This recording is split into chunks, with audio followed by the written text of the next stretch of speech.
Allah menugaskan cuma satu. Iqra kitabaka kafa binafsika al-yawma 'alaika hasiba. Bacalah kitabmu.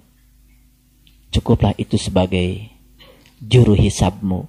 Cukuplah itu sebagai muhasabahmu. Muhasabah yang sesungguhnya terjadi ketika kita membaca kitab. Simpel sekali. Belajar agama itu simpel sekali. Semakin dalam saya diberitahu rahasia Al-Quran oleh Allah. Ternyata semakin simpel agama itu. Semakin sederhana. Ternyata di balik kesederhanaan itulah adanya kebijaksanaan dan kearifan. Ketika telah membuat sesuatu yang sulit menjadi amat sederhana, itulah sesungguhnya puncaknya ilmu. Jadi kalau masih berbelit-belit cerita sesuatu, itu namanya belum ngerti. Saya ngerti Pak, cuman susah ngomongnya. Itu belum ngerti. Lah bagaimana? Ya, sesuatu yang sudah dimengerti itu harusnya mudah dikomunikasikan pada orang lain. Kalau belum bisa dikomunikasikan, itu namanya tacan ngartos. Ya, jadi sekarang saya ingin berikan sebuah contoh sederhana. Mari kita lihat Mesir. Mesir itu tempat hidupnya Fir'aun. Jadi kehidupan Fir'aun dan Nabi Musa itu awalnya secara fisik dalam sejarah itu adalah Mesir.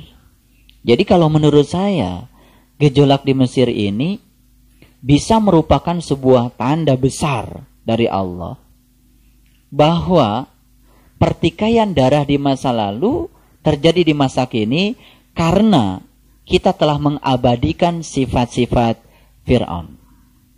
Dan Fir'aun ini sudah tidak tinggal di Mesir saja. Sudah beredar ke seluruh penjuru dunia. Dan kegelapan akan mewarnai seluruh penjuru dunia. Jadi ini kemungkinan akan menjadi sebuah bola salju. Karena akan terjadi resonansi yang luar biasa. Karena manusia tidak suka lagi berada dalam situasi yang tidak nyaman. Karena manusia punya hak asasi untuk nyaman. Jadi hak asasi itu seperti ini. Orang lain punya hak untuk menyakiti kita. Tapi kita punya hak untuk tidak merasa tersakiti. Setuju? Nah itu yang bagus. Itu hak asasi yang benar yang kayak gitu. Nah hak asasi selama ini tuh salah kaprah. Ketika orang lain punya hak menyakiti kita, kita juga punya hak menyakiti orang lain. Nah, sama gilanya. Gak usah belajar Quran surat Ar-Ra'd. Capek-capek. Ya kan? Iya, puncaknya Ar-Ra'd itu kan melawan kejahatan dengan kebaikan. Orang lain punya hak menyakiti kita. Kita punya hak untuk tidak merasa tersakiti. Lalu kita punya hak untuk menyayangi orang-orang yang menyakiti kita. Simple. Damai nggak kalau begitu semuanya? Damai. Nah sebetulnya ketidakdamaian itu karena apa? Karena kita ego. Nah egonya dibimbing oleh Fir'aun. Itu barangkali ya Allah yang mengizinkan Fir'aun diawetkan itu tubuhnya. Karena memang Fir'aun ini memang abadi. Di setiap zaman pasti akan ada. Oke. Saya cuma mengulang saja supaya kita, oh iya ya. Quran ini ketika dipahami untuk diri saya, kok terasa ya pragmatisnya. Tapi ketika Quran ini dibaca, begitu dengar Fir'aun, oh itu dulu. Kan di sini dikatakan, ya, ingatlah nikmat Allah atasmu ketika dia menyelamatkan kamu dari Fir'aun dan pengikutnya. Gitu. Jadi oleh karena itu, maka ya, mari kita fokus pada diri kita ketika kita membaca Al-Quran. Supaya kita mendapatkan pencerahan terus-menerus dari Al-Quran. Baik, kita masuk ayat yang ke-8. Dan Musa berkata, jika kamu dan orang-orang yang ada di muka bumi semuanya mengingkari nikmat Allah, maka sesungguhnya Allah Maha Kaya lagi Maha Terpuji. Ini Musa berkata tuh kepada siapa? Kepada kamu. Siapa kamu di situ? Tentu saja orang-orang yang pernah ikrar untuk berguru kepada Musa. Betul? Yang di luar itu tidak masuk dalam ayat ini. Karena di sini yang dibicarakan itu, jika kamu dan orang-orang yang di muka bumi semuanya mengingkari nikmat Allah. Ini yang dibicarakan ini adalah orang-orang yang mengingkari nikmat Allah. Siapa yang mengingkari nikmat Allah? Yang sudah dapat nikmat atau yang belum? Yang sudah dong. Berarti ayat ini cerita untuk yang sudah dapat nikmat, tapi kemudian dia mengingkarinya. Apa sih nikmat Allah yang paling besar? Allah katakan di Quran, wa'tasimu bihablillahi jami'a wa la tafarraqu wazkuru ni'matallahi 'alaikum idz kuntum a'daan fa'alafa baina qulubikum fa asbahtum bi ni'matihi ihwana. Nikmat Allah yang paling besar itu ketika Allah menyelamatkan kalbu kita dari gelap gulita kepada terang benderang, ketika Allah mengulurkan tali kepada kita, habl. Apa itu tali Allah untuk kita? Tali Allah itu kata Imam Al-Ghazali adalah ma'rifatullah. Jadi orang-orang yang telah Allah mengulurkan tali kepadanya, lalu dia menariknya dengan kuat, kemudian mengikuti kemana arah tali itu bergerak, dia akan terus berada dalam ikatannya Allah. Tapi orang-orang yang saat itu ragu dan melepaskan tali yang Allah ulurkan kepadanya, itulah sesungguhnya orang-orang yang mengingkari nikmat. Proses pengingkaran itu sebetulnya sederhana, karena dia membiarkan anak perempuannya hidup-hidup, tetapi dia menyembelih anak laki-lakinya. Artinya apa? Dia cenderung ke kiri, tapi tidak cenderung ke kanan. Makanya godaannya orang yang sudah belajar kerohanian itu pasti dari urusan dunia. Makanya ujiannya pun pasti akan dihantam terus urusan dunianya, sampai suatu saat dia menjadi imun dengan urusan-urusan dunia. Dan itu telah terjadi pada semua orang. Ya, dari zaman para nabi, zaman para sunan, para wali, ya termasuk juga mungkin kita rasakan sampai hari ini. Bagaimana Allah bisa ya menaikkan kita ke tangga-tangga kerohanian kalau kita tidak menuruni tangga-tangga keegoan. Dan ego itu kan berasal dari intelek. Intelek itu kan berasal dari kecenderungan kita ke wilayah kiri. Kan itu sesungguhnya. Jadi kan semakin hari semakin memahami. Ya Quran itu ternyata mungkin ayatnya lain. Suratnya lain. Kok ceritanya sama? Ya kan? Ceritanya sama. Jadi intinya adalah bagaimana kita bisa ya menarik diri kita dari kegelapan kepada cahaya yang terang benderang. Baik, kita teruskan. Ayat yang ke-9. Mari kita lihat. Belumkah sampai kepadamu berita orang-orang sebelum kamu, yaitu kaum Nuh, kaum Ad, kaum Samud, dan orang-orang sesudah mereka. Ini kan cerita tentang kaum Nuh, itu yang ditenggelamkan. Kaum Ad, kaum Samud, itu dibahas secara detail di Quran surat Al-Kahfi. Sebetulnya kaum Nuh, kaum Ad, kaum Samud itu adalah orang-orang yang dulunya itu sudah diberi nikmat tapi mengingkari. Tidak ada yang mengetahui mereka selain Allah.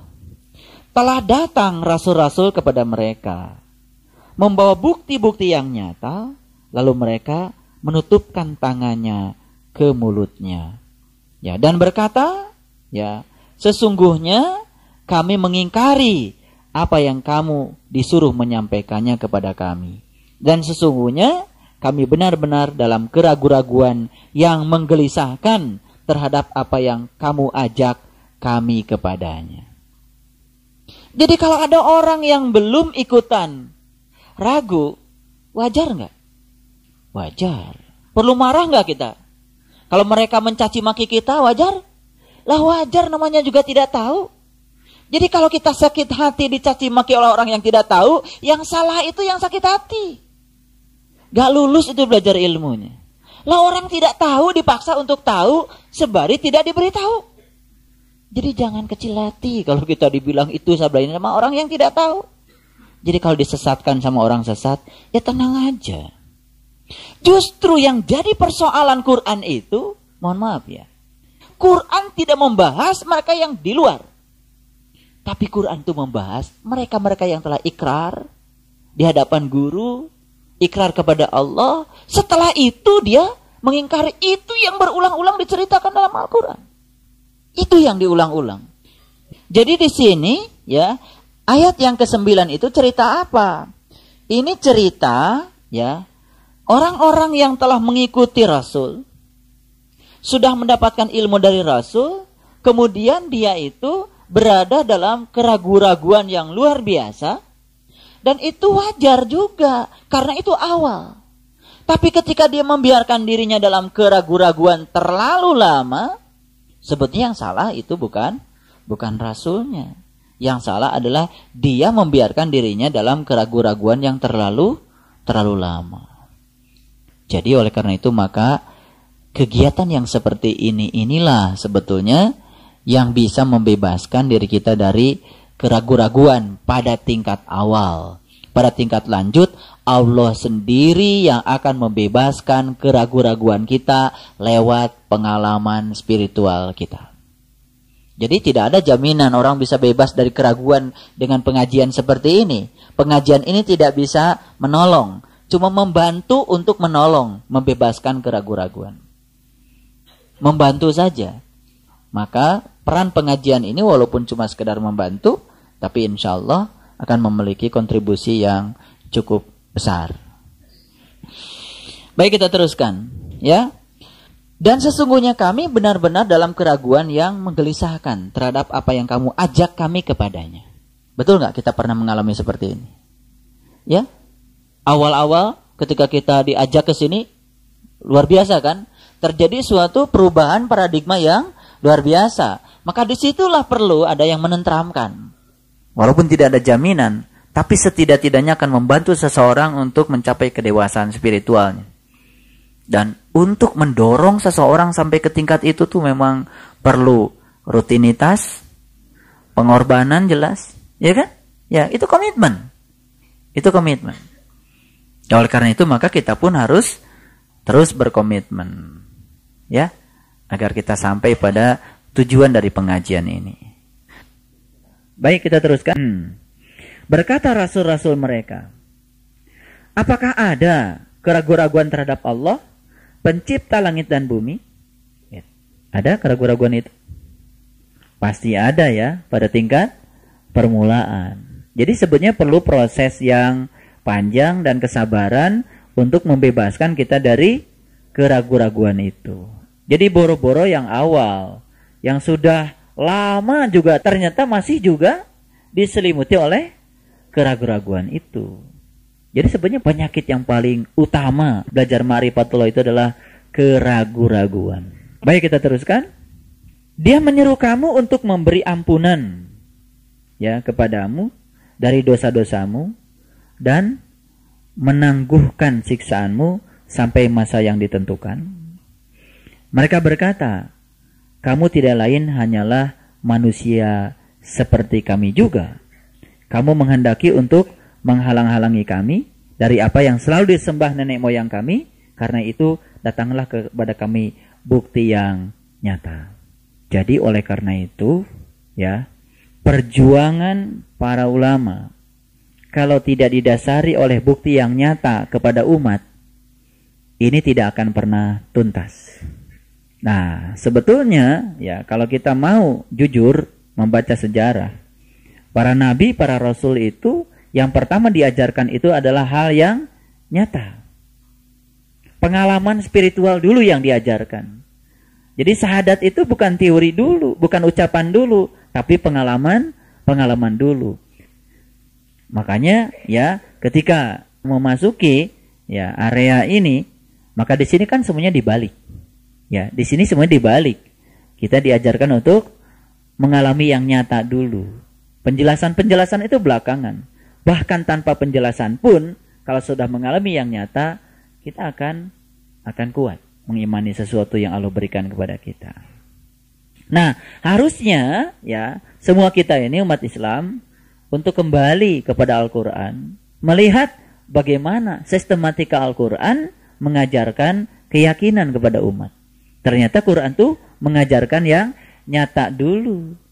Jadi penjelasan dan teori itu belakangan.